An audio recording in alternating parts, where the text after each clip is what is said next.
Hello everyone, welcome to another video on the channel. Welcome to this week's Gran Turismo 7 Daily Race C Race and Strategy Guide. We are going for a Gran Turismo Classic combo of Group 2 at Fuji International Speedway.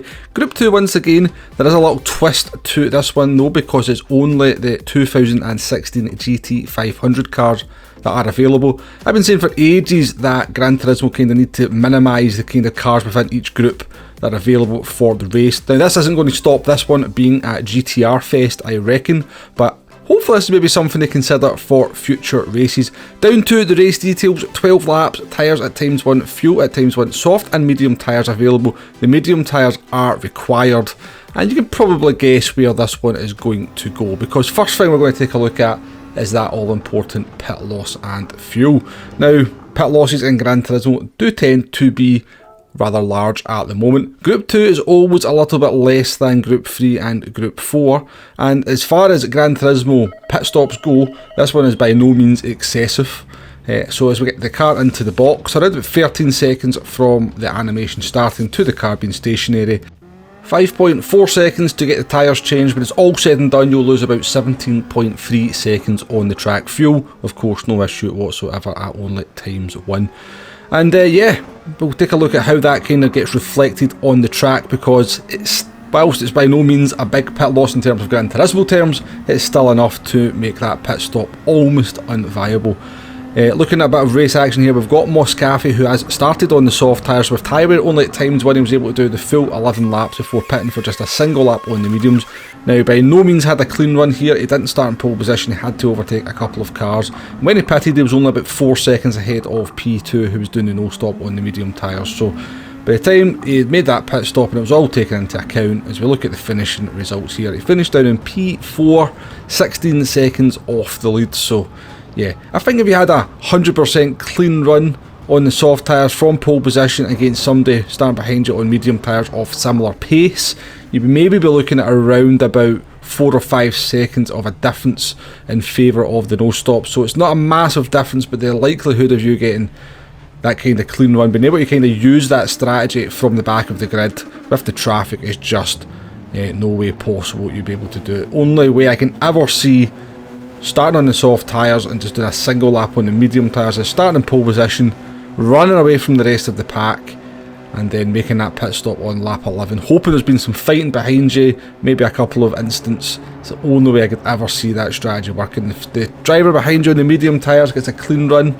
then I don't think you're ever going to make up that 17.5 seconds to make that one stop strategy work. So yeah, unfortunately, once again, we are very much looking at a no stop strategy on the medium tyres. Now, do make sure you have the medium tyres selected before you start the race, because for whatever reason, every time I go to start the race here in my Lexus RCF 500, it always seems to put me on the wet tyres, and I'm pretty sure if it keeps doing that throughout the course of the week, I am going to get caught out at some point and start this race on wet tyres. So yeah, bear that in mind. Make sure you're on the right tyres at the start of the race, or you're going to have some significant problems, particularly if you start in the wet tyres. The soft tyres, not so much. At least you can kind of race a little bit, but if you start in the wet tyres and the intermediate tyres, you are definitely in trouble. And that's another thing I should point out: Fuji does have the full weather cycle.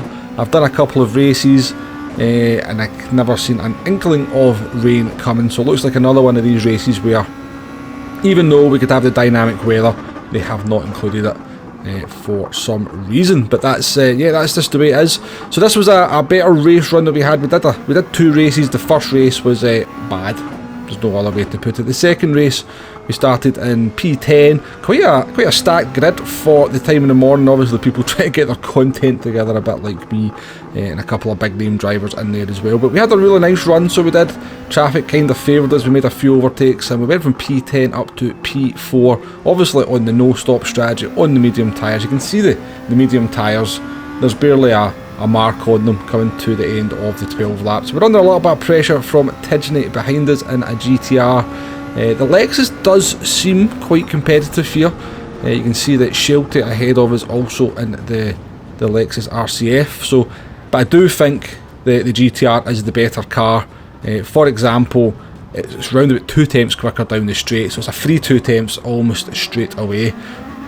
So I do think it's going to be very much most people are going to be in that Nissan GTR. I've got no idea how the NSX performs. I can imagine it'll probably not be too bad, but probably not in the same league as the GTR. Now, one thing I will point out, there's probably the possibility for picking up some very annoying penalties in this one. So we went for the move up the inside of one of the curves at the end of Fuji. Now, these always are pretty problematic for dive bombs, etc. So maybe the fact that the penalty system is quite sensitive around there might be able to kind of mitigate those dive bombs. You may I got a 3-second penalty there. I felt like they turned in on me, but then drivers always say that, don't they? So yeah, we got a 3-second penalty for going up the inside of a driver into one of those the second to last corner at Fuji. We made contact.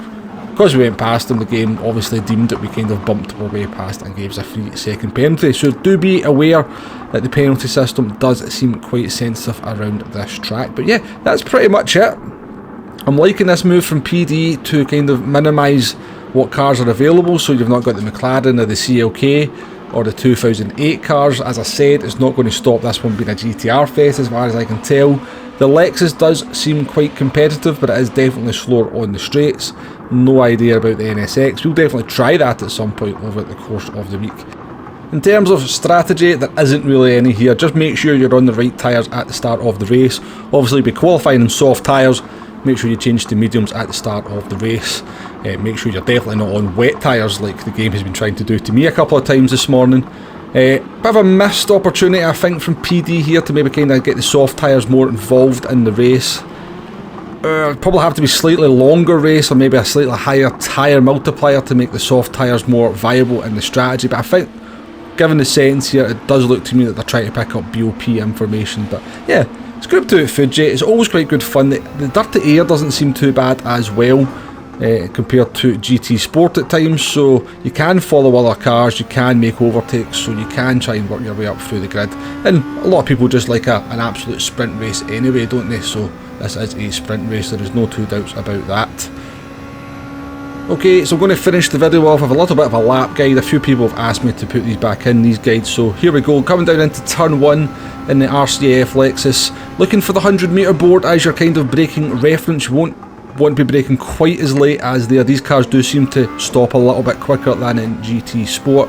Coming up to turn 2, it's a very awkward turn. You want to be kind of minimising your steering input as much as you can. There's a kind of yellow marker on the wall between the 100 and the 50 metre board. That's what I kind of use as my reference. Do be careful cutting the inside as well, because the penalty does seem a lot more sensitive. Turn 4 100R is just a case of coming off the throttle and carry as much speed as you can. Come down into turn 5 again, there's an orange marker on the right hand side of the track. That is my braking reference.